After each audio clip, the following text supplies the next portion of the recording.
Palabra de Dios, Juan 4:1-19.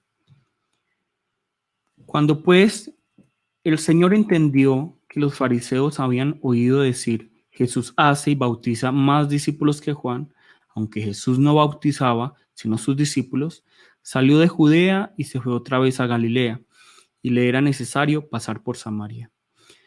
Vino pues a una ciudad de Samaria llamada Sicar, junto a la heredad que Jacob dio a su hijo José.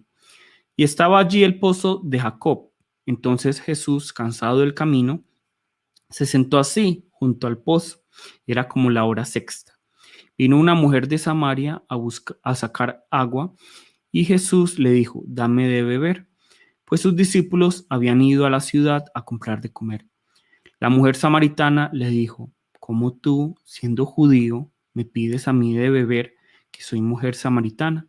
Porque judíos y samaritanos no se tratan entre sí. Respondió Jesús y le dijo, si conocieres el don de Dios y quién es el que te dice, dame de beber, tú le dirías y él te daría agua viva. La mujer le dijo, Señor, no tienes con qué sacarla y el pozo es hondo. ¿De dónde pues tienes el agua viva? ¿Acaso eres tú mayor que nuestro padre Jacob, que nos dio este pozo, del cual bebieron él, sus hijos y sus ganados? Respondió Jesús y le dijo, cualquiera que bebiere de esta agua volverá a tener sed, mas el que bebiere del agua que yo le daré no tendrá sed jamás, sino que el agua que yo le daré será en él una fuente de agua que salte para vida eterna. La mujer le dijo, Señor, dame esa agua para que no tenga yo sed, ni venga aquí a sacarla. Jesús le dijo, ve, llama a tu marido y ven acá. Respondió la mujer y dijo, no tengo marido. Jesús le dijo, bien has dicho, no tengo marido, porque 5 maridos has tenido y el que ahora tienes no es tu marido. Esto has dicho con verdad. Le dijo la mujer, Señor, me parece que tú eres profeta. Amén. Vamos a orar. Padre Dios, te damos muchas gracias, Señor, por esta mañana en la que nos permites escudriñar las Escrituras y aprender a través de este pasaje que leímos hoy cuál es tu voluntad agradable y perfecta. Padre Dios, si hay alguno aquí que no ha bebido del agua de vida, te pedimos que el día de hoy realmente pueda tomar esa decisión de tomar del agua de vida y ya no tener más sed, que realmente podamos entender cuál es tu voluntad agradable y perfecta para cada uno de nosotros y que podamos no solo ser oidores, sino hacedores de tu palabra. Este siervo tuyo derrama el aceite del conocimiento, la sabiduría y el poder de tu palabra, y que la inspiración del Espíritu Santo esté en mí y en cada uno de los que hoy están escuchando la palabra. Te lo pedimos en el nombre de Jesús. Amén. Listo. Hoy la palabra, como les dije, hay mucho para sacar y les confieso que ayer me acosté más o menos a las 3:30 de la mañana, todavía organizando cositas, y el día de hoy a las 7 pensando en esta predicación, cómo llevar esta predicación y que puedan entenderla cada uno de ustedes y cómo hacer la vida, primeramente yo, obviamente. Y realmente les pido mucha atención. Como les dije, no importa que vayamos lento y tengamos que dividir esta predicación en 3, 4, 5, pero lo importante es que entendamos, ¿listo? Porque el mensaje es muy importante. Entonces, el mes pasado, perdón, recordemos que empezamos a escudriñar el 4.º capítulo del Evangelio de Juan y comprendimos la maravillosa verdad de que Jesús es 100% Dios y 100% hombre, ¿cierto? El día de hoy vamos a seguir escarbando más en este maravilloso capítulo. Realmente cuando estábamos desde Juan 1, yo ya estaba como ansioso porque entráramos en este capítulo porque es muy maravilloso.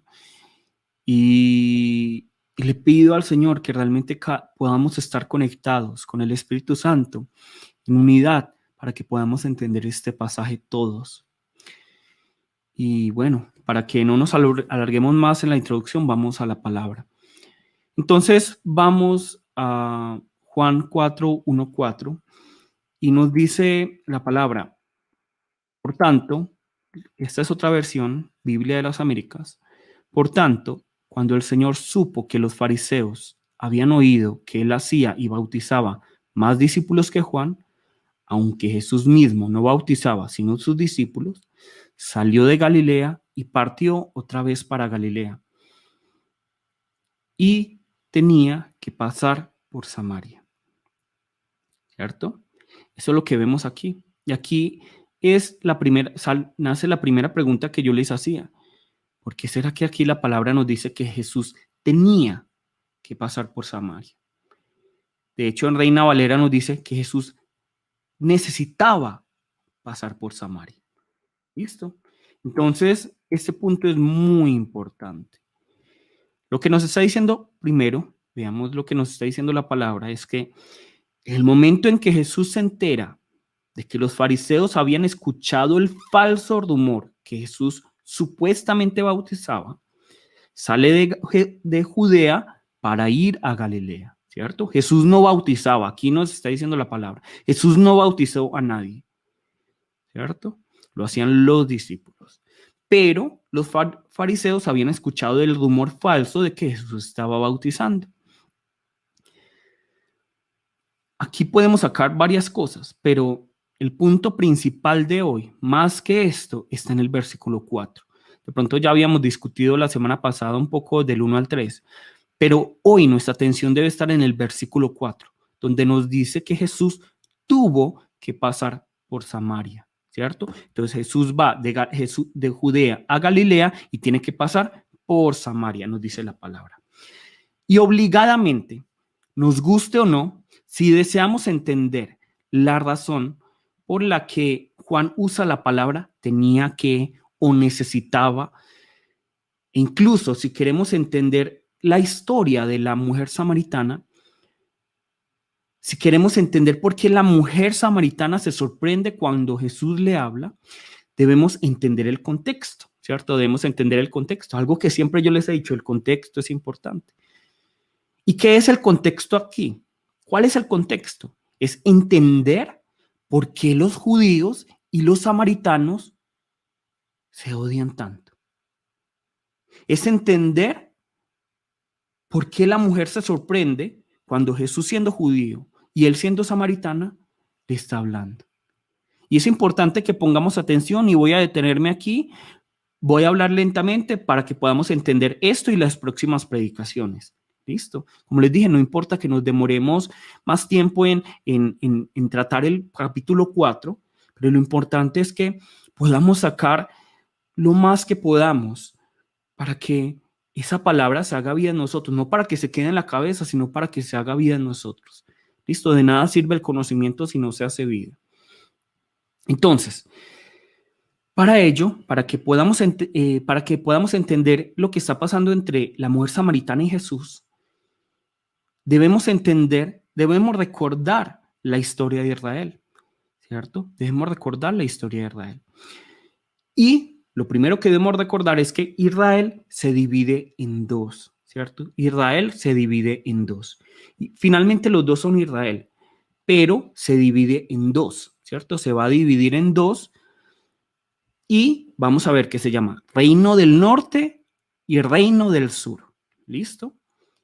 La parte azul que ustedes ven aquí es el Reino del Norte, que también se llama Israel, ¿cierto? Se llama Israel. Mientras que el Reino del Sur está en el sur, es lo que está en amarillo, también se llama Judá. ¿Listo? Entonces vemos que Israel en algún momento dado se divide en dos. Entonces se divide en Reino del Norte, Reino del Sur. ¿Listo? Reino del Norte se llama Israel y Reino del Sur se llama Judá. Ustedes lo pueden ver aquí en el mapa, ¿cierto? Está azul Israel y amarillo está Judá. La capital de Israel es Samaria, mientras que la capital de Judá es Jerusalén, ¿cierto? En este momento, antes de pronto era un poco diferente, pero vemos que en este momento importante, vemos que la capital de Israel, es decir, del Reino del Norte, es Samaria, mientras que la capital del reino del sur es Judá. Son dos naciones aparte, ¿cierto? Entonces, por eso es que nosotros lo llamamos los judíos. Nosotros vamos a ver que en el Nuevo Testamento no se habla de los israelitas, sino de los judíos. ¿Por qué? Porque son de Judá, ¿cierto? Del reino del norte, lo que está en amarillo, en Jerusalén. Y los que están arriba, en azul, son el reino del norte, son Israel, son la capital de Samaria. Luego vamos a ver que en un momento dado de la historia, Asiria, ¿cierto? Es un país, no se preocupen por eso. Asiria viene y conquista a Israel, ¿cierto? Viene y conquista a Israel. Y cuando conquista a Israel, ¿qué es lo que hace Asiria?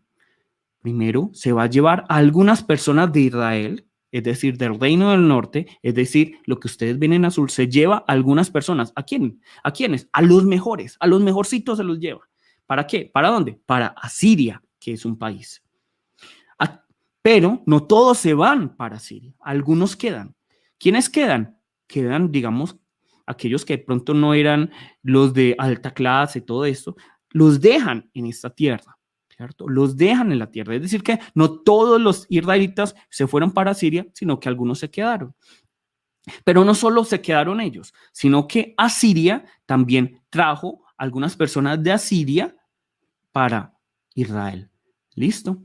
¿Entendemos esto hasta aquí? Espero, si de pronto voy muy rápido, me van diciendo, pero lo que debemos entender, entonces, Israel se divide en dos, en Israel en el norte, Judá en el sur. La capital de Israel es Samaria y la capital de Judá es Jerusalén. ¿Listo? Nosotros vamos a ver que Israel va a ser, digamos, conquistada por Asiria, mientras que Judá va a ser conquistada por Babilonia. ¿Listo? Pero vamos a ver que cuando Asiria conquista a Israel, vamos a ver que se lleva a algunas personas, deja a algunas personas y trae a algunas personas. ¿Listo? Entonces, ¿qué es lo que pasa cuando Asiria trae a algunas personas a Israel? Que cuando la gente de Asiria viene para Israel, ellos no vienen sin religión.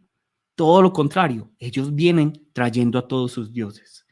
Los asirios vienen trayendo a todos sus dioses. Entonces se va empezando a crear como un sancocho de religiones, ¿cierto? Vemos aquí y vamos a ver aquí a los que creen en este dios, en Baal, en Acera, en un montón de dioses. Pero también entre ellos están los que creen en Jehová, ¿cierto? Los que creen en nuestro Dios. Finalmente, resumido, vamos a ver que esta nación de Samaria, ¿cierto? Este Israel, que digamos es Samaria, porque ya se convierte, digámoslo, en Samaria, ya empieza a creer solo en Jehová, por algún motivo, ¿cierto? No profundicemos en eso todavía, pero vamos a ver que en algún otro momento de la historia ya no hay tantos dioses, sino que creen únicamente en un Dios. ¿En quién? En Jehová. ¿Listo? Entonces vamos a ver que ya se cree en Jehová, en Israel, pero también en Judá, ¿cierto? Es decir, en el mapa, en lo que está en azul, donde dice el reino de Israel, luego de que, digamos, pasa un tiempo, luego de que habían adorado a muchos dioses y también a Jehová, luego de un tiempo, ellos decían, no, vamos a adorar solo a Jehová. Entonces vamos a ver que en Israel y en Judá se adora a Jehová. Sin embargo, como ya les dije, eso se volvió como un sancocho. Entonces, digamos que el reino de Israel tuvo sus particularidades con respecto a la forma de ver la palabra de Dios. Entonces, ¿qué es lo que ellos hacen? Ellos van a ver únicamente como válidos lo que está en el Pentateuco. ¿Qué es el Pentateuco? Lo que está en Génesis, Éxodo, ¿cierto? Lo que está en Levítico, en Números y en Deuteronomio. Ellos solo aceptan esto, ellos no aceptan los salmos, ellos no aceptan los proverbios, ellos no aceptan a Isaías, a Nehemías, ellos no aceptan esos libros. Ellos solo consideran que la palabra de Dios está en esos 5 libros. Mientras que los judíos, los que están en Judá, los que están en amarillo, ellos creen que la palabra de Dios es todo, desde Génesis hasta Malaquías, ¿cierto? Eso es lo que creen ellos. Entonces ya vemos aquí una diferencia, ¿cierto? Ya vemos aquí una diferencia. Vemos aquí que cada uno tenía una forma, digamos, de interpretar la Biblia diferente, la Biblia de ellos, ¿cierto? Los samaritanos decían, es solo el Pentateuco, mientras que los judíos decían, no, es todo desde Génesis hasta Malaquías. Ya vemos una diferencia. Luego vamos a ver que, como ya les había dicho ahorita, Judá, el país que, digamos, lo que está en amarillo, fue conquistada por Babilonia. Y entre ellos también algunos se los llevaron, algunos los dejaron, ¿cierto? Pero en algún momento de la historia, las personas de Judá vuelven a su tierra. Y claro, entonces vemos aquí que los samaritanos se alegran de que los judíos vuelvan a su tierra, ¿cierto? Son los hermanos. Entonces, en ese momento había sido destruido el templo. ¿Y qué es lo que dicen los samaritanos? Judíos, nosotros los ayudamos a construir el templo. Nosotros queremos ayudarlos a construir el templo. ¿Y qué hacen los judíos? En vez de alegrarse, dicen, no, no queremos hacer eso. Nosotros no queremos que ustedes nos ayuden. No queremos eso. Nosotros vamos a hacerlo solos. Vamos a hacerlo entre nosotros los judíos. Vemos aquí que cada vez se va abriendo una brecha, ¿cierto? No solo por la diferencia, digamos, religiosa, sino también que se va creando una brecha emocional. ¿Cómo así? Entonces tú estás negando mi ayuda, ¿cierto? Ya no es solo algo religioso, ya no es solo como entienden la palabra cada uno, sino que también ya se vuelve algo emocional. Ah, tú me rechazaste. Luego vemos que en los tiempos incluso de Jesús, cuando Jesús era joven, más o menos 6 años, ¿qué hacen los samaritanos por venganza en contra de antes de eso? Entonces, como los judíos construyeron ese templo solos, ¿qué es lo que hacen los samaritanos? Los samaritanos dicen, no, bueno, entonces si ellos van a construir un templo en Jerusalén, nosotros también vamos a construir un templo donde nosotros creemos que Dios es adorado, el lugar donde Dios es adorado, el monte Gerizim. ¿Cierto? Esos nombres de pronto no es tan importante que nos acordemos, pero es entender que los judíos hicieron un templo y los samaritanos dijeron, bueno, si ellos no quieren que los ayudemos, nosotros también, ¿cierto? Nosotros también le vamos a montar competencia, por así decirlo. Vamos a montar competencia. Entonces ellos construyen el templo. ¿Y qué hacen los judíos? Los judíos, al darse cuenta de esto, van y destruyen el templo de los samaritanos. Van y destruyen el templo de los samaritanos. Entonces vemos ya cómo se va dañando más la relación. Y luego en los tiempos de Jesús, ya sí, cuando Jesús tenía unos más o menos 6 años, los samaritanos por venganza, ¿qué es lo que hacen en la Pascua? Cogen huesos humanos y los tiran en el templo judío. Los tiran en el templo de Jerusalén. Es decir, profanaron el templo, ensuciaron el templo, porque son huesos de muertos, huesos humanos. Entonces ya podemos ver, ¿cierto? Que eso no apareció de la nada, este odio, sino que poco a poco se fue creando. Cada uno se creía mejor que el otro, cada uno creía que su, digamos, traducción de la Biblia era mejor, cada uno creía que su forma de ver digamos, en ese momento el judaísmo o en su forma de ver a Dios era la correcta. Cada uno se insultaba, cada uno se odiaba, se excluían, creían que la fe de cada uno era la correcta, mientras que la del otro era la incorrecta. Creían incluso que el lenguaje para escribir de cada uno era la correcta. Creían que su versión del Antiguo Testamento era la original. Incluso nosotros veamos esto, lo que nos dice aquí la palabra. Juan 4:9 nos dice aquí. Entonces la mujer samaritana le dijo, ¿cómo es que tú, siendo judío, me pides de beber a mí, que soy samaritana? Porque los judíos no tienen tratos con los samaritanos. Pero si nosotros lo vemos en griego, más bien dice esto. La mujer samaritana le dijo, ¿cómo tú, siendo judío, me pides a mí de beber, que soy mujer samaritana? Porque judíos y samaritanos no usan recipientes en común, ¿cierto? Porque mire, recordemos aquí que en este momento Jesús le está pidiendo de beber a la mujer. Le está pidiendo de beber a la mujer samaritana, pero ni siquiera se comparten los utensilios para comer, ¿cierto? Ni siquiera se comparten los utensilios. Por eso la mujer se sorprende que Jesús, siendo judío, le pida agua. ¿Por qué? Porque entonces, ¿cómo le voy a, en qué vaso va a tomar si no es uno samaritano? Entonces, así se odiaban que incluso les daba, digamos, asco, asco tomar del vaso de otro, de un samaritano o de un judío. Ese era su odio. Ese era el rencor entre ellos. Un odio entre los hermanos. Pueden sentir ustedes aquí, no sé si sienten ese odio entre los hermanos, entre dos pueblos hermanos. Pueden ver cómo la política y la religión los separa. Y yo les pregunto, ¿no es acaso lo que vivimos hoy en Colombia, en Latinoamérica y en todo el resto del mundo? ¿No es acaso lo que vivimos todos los días en nuestros barrios, en nuestras ciudades? ¿No es esta la forma en que nosotros, como supuestamente miembros de la iglesia, rasgamos el cuerpo de Cristo? ¿No es esta la forma en la que el diablo ha dividido nuestras familias? Nosotros vemos aquí el odio entre los judíos y los samaritanos. Pero no es algo ajeno a nosotros, todo lo contrario, es muy personal, es muy cercano a nosotros. Es muy real para nosotros. Nosotros vemos el odio que hay entre partidos políticos contrarios. La xenofobia que sentimos cuando vemos a un ciudadano de otro país o de otra ciudad. La forma en que nosotros pisoteamos y rematamos al hermano que ha fallado en la iglesia. El fastidio que nos crea muchas veces ese familiar con el cual no estamos a cuentas. Y nosotros vemos todo eso hoy en la palabra del Señor. Esos muros que nosotros hemos creado. Puede ser que sí, el diablo es el que tentó.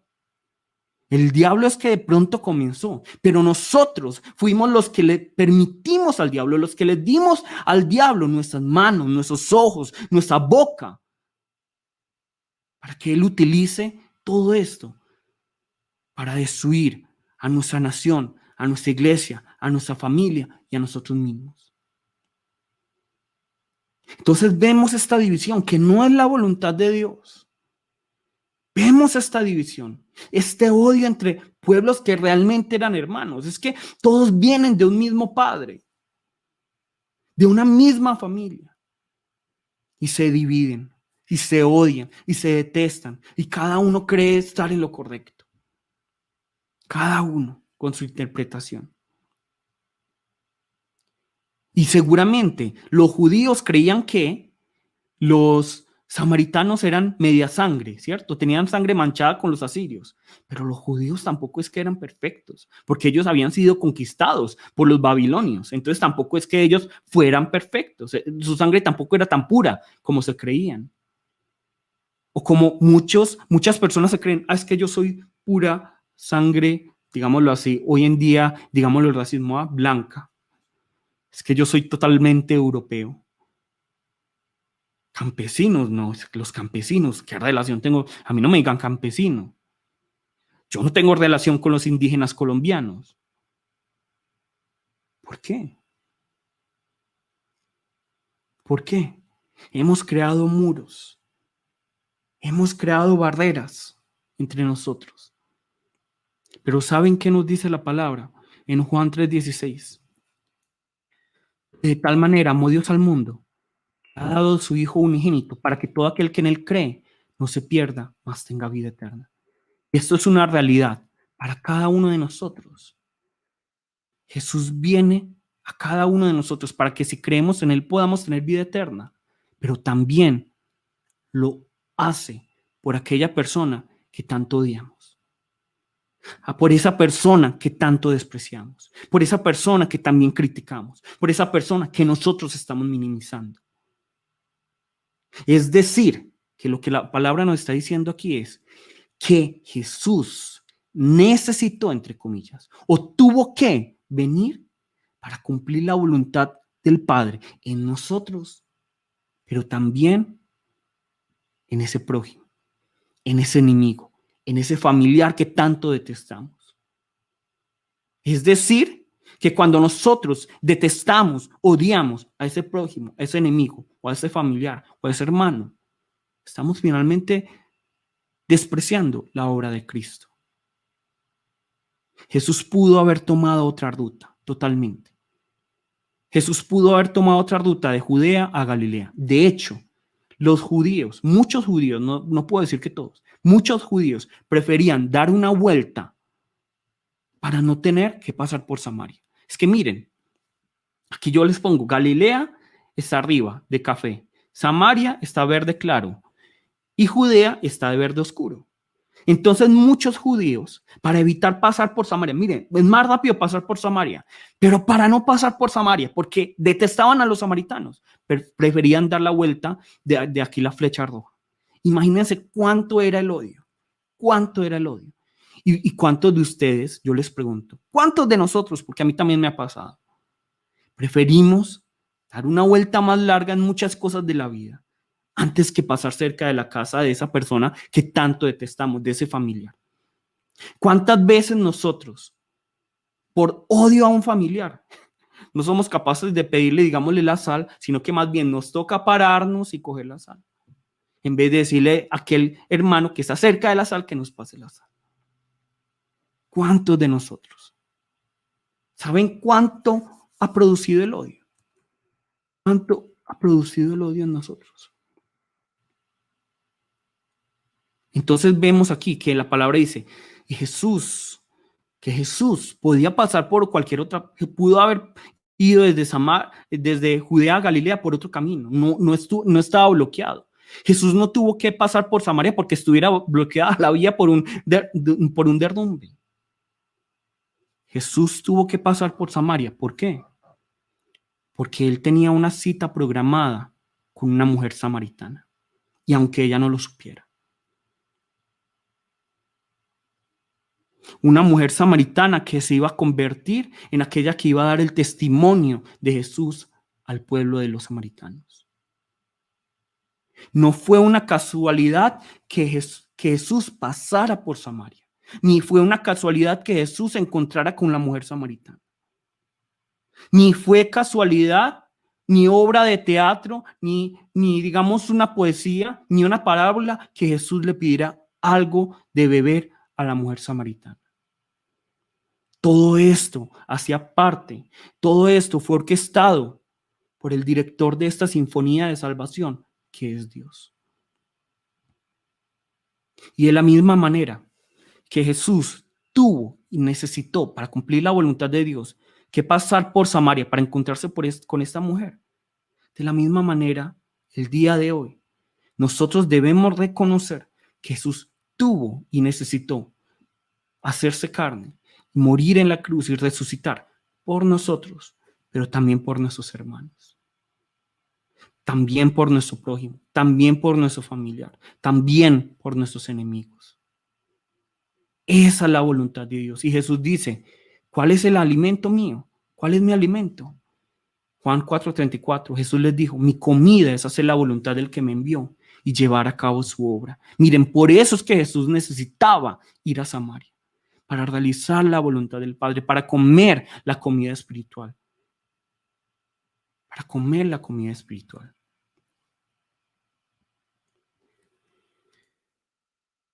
Entonces, vemos aquí que Jesús se convierte en el modelo, el primero en ir contracorriente para derribar los muros, para derribar todo eso que nos está separando de nuestros enemigos, de nuestro prójimo, de nuestro familiar, de nuestro hermano en Cristo. Entonces, si realmente somos discípulos de Jesús, si realmente somos los que seguimos los caminos de Jesús, ¿qué es lo que nosotros debemos hacer? ¿Será que debemos ser como los judíos y los samaritanos, que sigamos buscando excusas para odiarnos más? ¿Será que debemos seguir aferrados a nuestros ideales y a nuestros pensamientos y a nuestras filosofías, mientras que nos separamos más de nuestros hermanos? Yo les quiero preguntar eso. ¿Será que eso es lo que el Señor quiere? ¿No es más bien la voluntad de Dios que nosotros también sintamos esa necesidad y ese tener que ir por ese hermano que puede estar al otro lado del muro? Porque seamos Sinceros, ¿de qué nos sirve leer la Biblia si no estamos dispuestos a obedecer el mandamiento de amar al enemigo? ¿De qué nos sirve orar si con esta boca estamos bendiciendo a Dios, pero maldiciendo a nuestro familiar? ¿De qué nos sirve? Y eso es lo primero que la palabra hoy nos quiere enseñar. Que tenemos que seguir el ejemplo de Jesús. Y el ejemplo de Jesús es que debemos pasar, debemos romper todo paradigma. Listo. Bueno, sigamos. Juan 4:5-9 nos dice: llegó pues a una ciudad de Samaria llamada Sicar, cerca de la parcela de tierra que Jacob dio a su hijo José, y allí estaba el pozo de Jacob. Entonces Jesús, cansado del camino, se sentó junto al pozo. Era como la hora sexta, es decir, el mediodía. Una mujer de Samaria vino a sacar agua y Jesús le dijo: dame de beber, pues sus discípulos habían ido a la ciudad a comprar alimentos. Entonces la mujer samaritana le dijo: ¿cómo es que tú, siendo judío, me pides de beber a mí, que soy samaritana? Porque los judíos no tienen tratos con los samaritanos, ¿cierto? Esto es lo que nos está diciendo la palabra. Y nosotros vemos aquí que ahora el pasaje nos está ubicando en el pozo de Jacob, en una ciudad de Samaria llamada Sicar, ¿cierto? Nos está ubicando en Sicar. Y vemos aquí que se nos presenta este nuevo personaje, la mujer samaritana.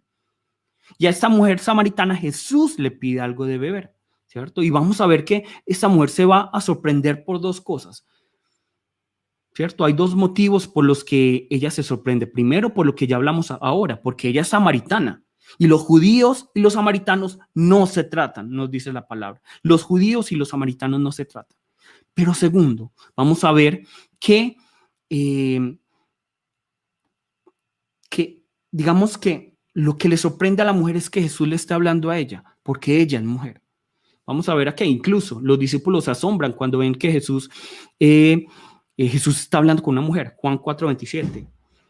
En esto llegaron sus discípulos y se admiraron de que hablara con una mujer. Pero ninguno le preguntó: ¿qué tratas de averiguar o por qué hablas con ella? ¿Cierto? Entonces vemos aquí que los discípulos se asombran que Jesús está hablando con una mujer, ¿cierto? Porque en ese momento debemos entender, en esa época, en la época de Jesús, los hombres debían evitar toda conversación innecesaria con las mujeres.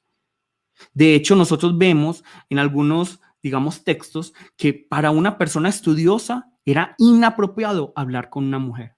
Incluso nosotros vemos que para las personas más estrictas, digamos, los más religiosos, era motivo de divorcio si yo veía que mi esposa estaba hablando con un hombre.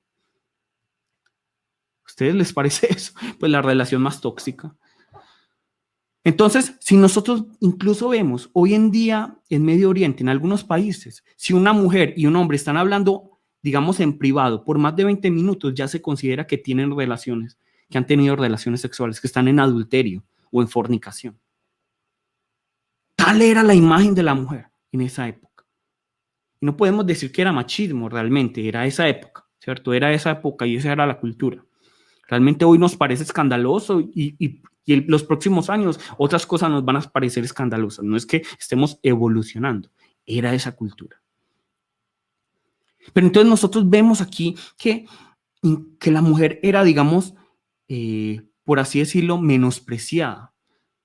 De hecho, si nosotros sabemos que en la ley se nos dice que la mujer que está menstruando es impura. Pero ¿qué decían los judíos de las mujeres samaritanas? Porque eso era lo más escandaloso, que Jesús estuviera hablando con una samaritana mujer, o sea, una mujer samaritana, perdón, una mujer samaritana. Ya Jesús estaba rompiendo paradigmas hablando con una mujer, pero que fuera samaritana, eso era otra cosa. Porque incluso los judíos decían que cuando una mujer estaba menstruando era impura, pero que las mujeres samaritanas, desde que estaban en la cuna, estaban menstruando. Es decir, que eran impuras desde el comienzo de su nacimiento. Desde su existencia misma eran impuras. De hecho, cuando una mujer samaritana era encontrada en un pueblo, se decía que toda, digamos, saliva que se encontrara en la calle o en cualquier lugar era impuro. ¿Por qué? Porque de pronto pudo haber salido de la boca de esa mujer. ¿Se imaginan el menosprecio? Es que ya encontremos aquí el odio, el menosprecio que se sentía el uno por el otro. Entonces aquí ya empecemos a comparar. lo que vimos en Juan 3. ¿Qué personaje, de pronto algunos se acuerdan, hablamos en Juan 3? ¿De quién hablamos en Juan 3? ¿De quién hablamos para que de pronto no se vayan durmiendo? Yo no sé, a mí me parece muy interesante lo que estamos hablando y demasiado maravilloso. Que Jesús rompe esos paradigmas, rompe esos muros, que ya no somos samaritanos y judíos, que ya no es hombre y mujer, sino que más bien Jesús está haciendo algo aquí diferente. Jesús está diciendo, yo soy el Señor de todos. Jesús está uniendo en un mismo evangelio a todos y luego nos llama a nosotros. Pero bueno, ¿de quién nos habla en Juan 3 el evangelio de Juan? ¿Cómo se llama ese personaje en Juan 3 que estudiamos en Juan 3? ¿De pronto alguien se acuerda? ¿De quién hablamos en Juan 3? Porque aquí nosotros tenemos que tener en cuenta que Juan no está poniendo estas dos historias al azar, sino que Juan está poniendo el personaje de Juan 3 con el personaje de Juan 4 y los está poniendo en paralelo. Entonces, como dice muy bien Francisco, en Juan 3 encontramos a Nicodemo, mientras que en Juan 4 encontramos a la mujer samaritana. Y pensemos en las diferencias. Nicodemo tiene nombre. Nicodemo tiene nombre. La mujer samaritana no tiene nombre. Nicodemo es un hombre. La mujer samaritana es mujer. Nicodemo tiene una vida envidiable. Hace parte de la élite. Él es un erudito. Él es principal entre los judíos. Pero la mujer samaritana tiene una vida llena de vergüenza, de dolor, una vida dura. Una vida totalmente dura. ¿Cómo podemos saber que es dura? Veamos aquí lo que nos dice aquí la palabra. Juan 4, 16, 18. Él le dijo, ve, llama a tu marido y ven acá. Respondió la mujer y le dijo, no tengo marido. Jesús le dijo, bien has dicho, no tengo marido. Porque 5 maridos has tenido y el que ahora tienes no es tu marido. En eso has dicho la verdad. ¿Listo? Entonces vemos que es una vida dura. Es que imagínense, 5 maridos y con el que ahora está no es marido, ¿cierto? Entonces, nosotros vamos a ver que con respecto a este versículo hay dos corrientes. Yo la verdad no me inclino tanto por la primera que les voy a decir, pero es la más popular entre las iglesias o entre las comunidades que estudian este pasaje. Y es que la mujer era una mujer adúltera, ¿cierto? La mayoría de la gente piensa que la mujer era una mujer adúltera. Yo no estoy tanto de acuerdo con esto, ¿cierto? ¿Por qué? Porque primero nosotros vemos que ella sale sola, cuando generalmente se salía en grupo para buscar agua. Vemos también, segundo, vamos a ver que ella sale al mediodía, cuando está haciendo muchísimo calor, cuando generalmente se salía más temprano, cuando no estuviera haciendo tanto calor. Entonces la gente dice, no, es que ella salió sola y al mediodía para que nadie la viera, porque le daba vergüenza de su pecado, porque era una mujer adúltera, decían ellos, dicen muchas personas, ¿cierto? Y vemos también que obviamente porque nos dice que tiene 6 hombres, ¿cierto? 5 maridos y el último no es el marido, entonces por eso dicen, ella debe ser una mujer adúltera, una mujer fornicaria, ¿cierto? Eso es lo que piensan muchas personas. Yo no estoy tanto de acuerdo con esto. Yo personalmente, y no es una imposición, cada uno tiene, digamos, sus argumentos. Yo pienso más bien que esta mujer es una mujer piadosa, una mujer que quiere hacer la voluntad del Señor. ¿Por qué? Primero, porque nosotros vamos a ver que en la Biblia y en la tradición también encontramos mujeres que salían al mediodía, ¿cierto?, para alimentar el ganado. Por ejemplo, Raquel, por ejemplo, nosotros vemos en algunos escritos que Séfora también, ¿cierto?, al mediodía. Entonces, no podemos estigmatizar a la mujer simplemente porque salió al mediodía, ¿cierto? Y además todos nosotros en algún momento hemos hecho cosas que no son en el momento adecuado, ¿cierto? Entonces puede que sí, está haciendo mucho calor, pero tengo mucha sed, entonces voy a salir. ¿Qué problema hay? ¿Cierto? Segundo, nosotros vamos a ver que la mujer puede ser que no es que haya tenido 5 maridos y que haya adulterado, porque miren que la palabra está diciendo la palabra maridos, es decir, que se casó 5 veces, no es que la mujer estuviera adulterando, ¿cierto? sino que más bien ella estaba cumpliendo la ley del levirato. ¿Qué es la ley del levirato? ¿Qué es la ley del levirato? Por los que no saben, es lo que nos dice Deuteronomio 25:5.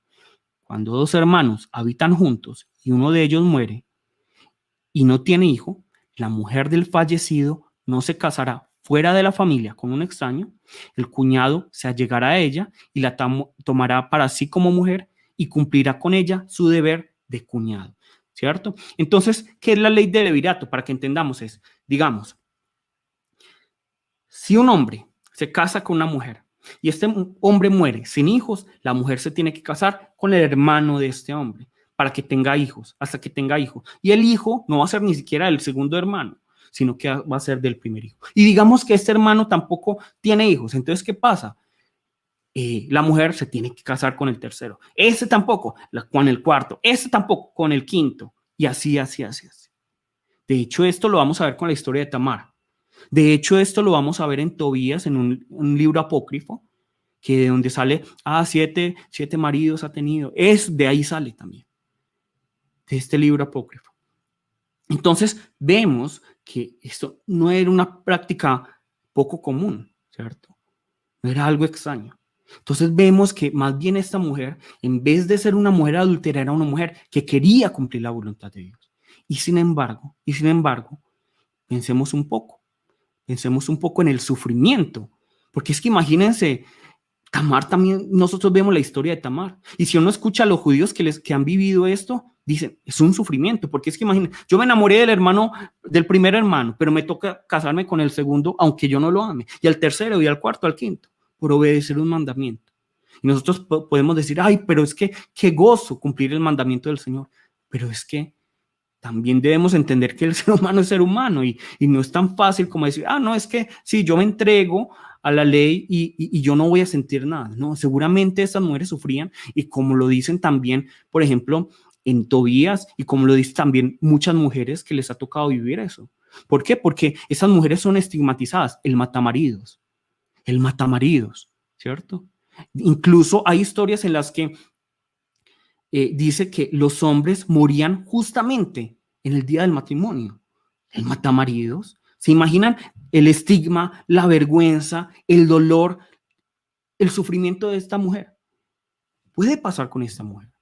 Y tercero, una de las razones por las que yo no creo que ella sea una adúltera es porque finalmente nosotros vemos que esta mujer va y da testimonio acerca de Jesús y los hombres, las personas del pueblo, dejan lo que estaban haciendo y van donde Jesús. Si fuera una mujer adúltera, no creo, porque nosotros hemos visto la Biblia, cómo tratan a las mujeres adúlteras, no creo que los hombres hubieran escuchado sus palabras. Nosotros vemos el desprecio de los hombres por las mujeres adúlteras. Entonces, ¿por qué en este caso sí lo harían?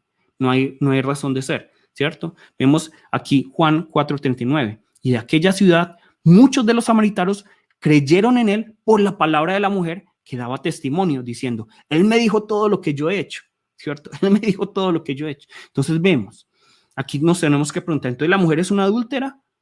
¿O es una mujer más bien piadosa, una mujer de Dios, una mujer que quiere cumplir la voluntad de Dios, ¿cierto? Yo me inclino más por la segunda, pero lo que debemos entender es que finalmente eso no es tan importante. Dejemos esas, digamos, discusiones para los teólogos. Lo que debemos entender es que la mujer, si realmente era adúltera, tenía una vida de pecado y estaba oprimida por el pecado. Y si la mujer era una mujer piadosa que estaba cumpliendo la ley del levirato, es decir, casarse con el hermano hasta que tenga un hijo, entonces también estaba sufriendo una gran opresión, una gran vergüenza, un gran dolor, un gran sufrimiento, ¿cierto? Porque es que, como les digo, no debe ser fácil casarse 5 veces. La mata maridos, ¿cierto? Entonces imagínense este sufrimiento, esta vergüenza, este dolor que estaba padeciendo esta mujer. Pero ¿qué es lo que hace Jesús? Jesús viene a su vida. Jesús toca y llama a la puerta de su vida para saciar la sed de esta mujer. Ahora vamos a Juan 4:10. Juan 4:10. Juan 4:10-15 y nos dice, respondió Jesús y le dijo, si tú conocieras el don de Dios y quién es el que te dice, dame de beber, tú le habrías pedido a él y él te hubiera dado agua viva. Ella le dijo, Señor, no tienes con qué sacarla y el pozo es hondo. ¿De dónde pues tienes esa agua viva? ¿Acaso eres tú mayor que nuestro padre Jacob, que nos dio el pozo del cual bebió él mismo y sus hijos y sus ganados? Respondió Jesús y le dijo: todo el que beba de esta agua volverá a tener sed, pero el que beba del agua que yo le daré no tendrá sed jamás, sino que el agua que yo le daré se convertirá en él una fuente de agua que brota para vida eterna. La mujer le dijo: Señor, dame esa agua para que no tenga sed ni venga hasta aquí para sacarla. Entonces, nosotros hoy en día estamos en la época de Disney, ¿cierto? Y por lo tanto queremos romantizarlo todo e incluso la Biblia. Lamentablemente, también queremos romantizar este pasaje de la Biblia, ¿cierto? Y es por eso es muy común escuchar predicaciones en donde se dice que la necesidad de la mujer samaritana era que alguien la amara, ¿cierto? Que alguien la amara y que ese alguien iba a ser Jesús. Entonces, por lo tanto, se llega a la conclusión en esas predicaciones de que entonces Jesús es suficiente, Él es nuestro esposo, Él es quien nos ama. Pero eso es finalmente tergiversar la palabra. Si nosotros leemos el texto, solo leerlo, ni siquiera estudiarlo, nos vamos a dar cuenta que aquí la necesidad de la mujer, o más bien lo que Jesús le dice a la mujer, no es vas a tener una luna de miel en las Bahamas. Jesús no le está hablando de amor. Jesús no le está hablando de llenar de amor su vida. Jesús no le está hablando de eso. Debemos centrarnos en el texto. Debemos centrarnos en el texto. Nosotros, y ahora no estoy negando que Jesús realmente nos ame, pero no es lo que el texto nos está hablando, ¿cierto? No es lo que el texto nos está hablando. Nosotros muchas veces tendemos a terrenalizar, esa palabra yo sé que no existe, pero tendemos a terrenalizar la palabra de Dios, como Nicodemo, como esa mujer samaritana. Tendemos a terrenalizar la palabra de Dios y por eso no entendemos el mensaje de Jesús. Pero realmente lo que está hablando Jesús es de la sed, una sed de vida, una sed eterna, la sed espiritual. Y esa es la sed que Jesús quiere, digamos, saciar en cada uno de nosotros. No es la sed de amor romántico, no es la sed de riqueza, no es la sed de casa, beca y carro, sino que es la sed espiritual, la sed que está en nuestro interior. Esa es la sed que Jesús viene a saciar. Entonces, Jesús viene donde la mujer samaritana para decirle, la solución es esta, que tú bebas del agua viva, que tú bebas del agua viva. Miren que Jesús no le está hablando de casa, beca y carro. Jesús no le está hablando de bienes materiales, Jesús no le está hablando de bienestar. Porque si nosotros estamos pensando en bendición como bienestar y bienes materiales, estamos muy alejados del evangelio. La verdad que sí. Miren lo que Jesús está hablando. Jesús está hablando de llenar esa sed, de llenar esa sed. ¿Por qué? Porque Él sabe que llenar los bolsillos de dinero lo puede hacer cualquiera en el mundo, ¿cierto? Con un poco de trabajo, incluso haciendo cosas ilegales. Pero la sed espiritual que solo puede ser llenada con Él. Solo puede ser llenada a través de Él. Solo puede ser llenada. Entonces este pasaje no es acerca de, es que somos amados por el Señor. Porque, ¿cuál es el propósito de Juan? Juan 20:31 muy claramente lo dice, que nosotros creamos en su nombre, que creamos en su nombre. Entonces nosotros nos hicimos, una imagen de Jesús. Nos hicimos una imagen de Jesús, ¿cierto? Y por eso es que Jesús le dice a la mujer samaritana, porque la mujer samaritana también tenía una imagen de Jesús, una imagen de Dios. ¿Qué dice aquí la mujer samaritana? Jesús. Entonces la mujer samaritana le dijo, ¿cómo es que tú siendo judío me pides de beber a mí que soy samaritana? Porque los judíos no tienen tratos con los samaritanos. Respondió Jesús y le dijo, si tú conocieras el don de Dios y quién es el que te dice, dame de beber, tú le habrías pedido a él y él te hubiera dado agua viva.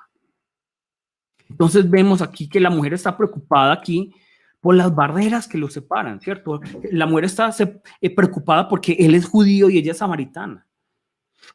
La mujer está preocupada porque de pronto ella va a ser el motivo por el cual este hombre se va a contaminar supuestamente. Pero esto no le preocupa a Jesús. No, Jesús no se preocupa por esto en lo más mínimo. Jesús no le preocupa contaminarse porque él sabe que no puede ser contaminado. digámoslo así, la preocupación de Jesús, la necesidad de Jesús es tocar a la puerta de esta mujer, llamar para que ella abra y que ella beba del agua de vida. Esa es la urgencia de Jesús, realizar la voluntad del Padre. Esa es la voluntad. Y no podemos negar, obviamente, a Jesús le importan nuestras emociones, Jesús le importan nuestras necesidades materiales, nuestras vidas, sí, totalmente, yo no voy a negar eso. Pero Jesús antepone, Jesús le da prioridad a nuestro espíritu.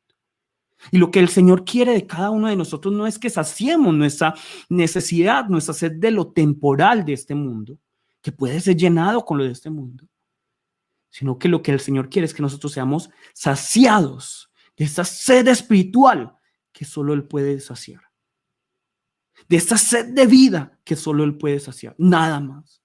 Ni las riquezas, ni la fama, ni los novios, ni los amigos, ni los familiares pueden saciar esta necesidad, esa sed de vida. Nadie, nadie, nadie más. Y aquí es donde todos nos hacemos la pregunta que la mujer samaritana le hace a Jesús. ¿Vale la pena? ¿Vale la pena entregar la vida a Jesús? ¿Vale la pena abrirle la puerta? ¿Vale la pena beber de esa agua? ¿Vale la pena? Veamos lo que nos dice aquí. Ya casi estoy hablando un poco más rápido para que podamos terminar estas ideas y ya, porque es importante continuar esta parte. Juan 4, 10, 12. Respondió Jesús y le dijo: si tú conocieras el don de Dios y quién es el que te dice, dame de beber, tú le habrías pedido a él y él te hubiera dado agua viva. Ella le dijo: Señor, no tienes con qué sacarla y el pozo es hondo. ¿De dónde pues tienes agua viva? ¿Acaso eres tú mayor que nuestro padre Jacob, que nos dio el pozo del cual bebió él mismo y sus hijos y sus ganados?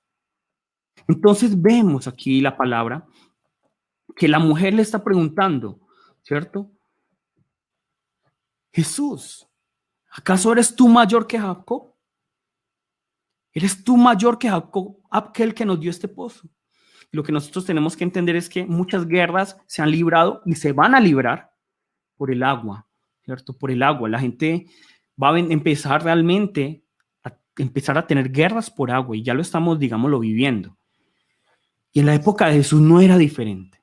Entonces, para los samaritanos era un gran regalo por parte de Jacob que ellos hubieran recibido el pozo que también se le había dado a José, ¿cierto? Ellos recibieron como herencia ese pozo, por así decirlo, ¿cierto? Ellos tenían la bendición de Jacob porque tenían este pozo que sostenía sus vidas físicas. Pero Jesús viene y le dice a la mujer: mujer, yo soy superior a Jacob. Yo soy superior a Jacob. Y por lo tanto, el don o el regalo que Dios tiene para ti, que yo te voy a dar, es superior. Es superior. ¿Por qué? Porque el agua de ese pozo puede saciar temporalmente, pero el agua que yo te voy a dar, el agua viva, puede saciar la sed eternamente. Perdón. Entonces, así como la mujer samaritana le pregunta a Jesús: ¿acaso tú eres mayor que nuestro padre Jacob? Nosotros también le preguntamos a Jesús y tenemos que preguntarnos: ¿acaso eres tú mayor que la satisfacción de este mundo? ¿Acaso eres tú mayor que la alegría de la familia y los amigos? ¿Acaso eres tú mayor que el placer que el dinero puede dar? ¿Acaso eres tú mayor que las líneas que podemos agregarle a nuestra hoja de vida? ¿Eres tú mayor? Y la respuesta a esa pregunta Jesús mismo la da. Es que Jesús es muy claro. Jesús mismo la da. Juan 4, 13, 14. Juan 4, 13, 14. Respondió Jesús y le dijo: todo el que beba de esta agua volverá a tener sed. Es decir, nosotros podemos beber de las riquezas de este mundo, podemos vivir de la alegría, de la familia, de los amigos, de los novios, del romanticismo en este mundo, pero finalmente vamos a volver a tener sed. Si nosotros quisiéramos que Dios nos diera dinero, podríamos recibir el dinero, pero finalmente nunca se saciará nuestra sed con ese dinero. Versículo 14. Pero el que beba del agua que yo le daré no tendrá sed jamás, sino que el agua que yo le daré se convertirá en él una fuente de agua que brota para vida eterna.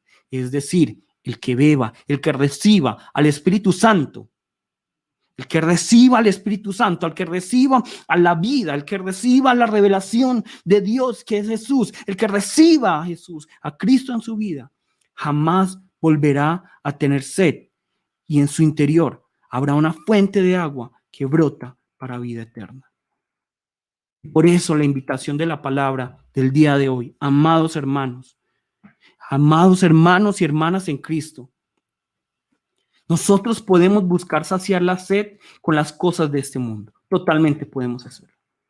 Podemos buscar y buscar y buscar, pero la solución nunca la vamos a encontrar en el mundo.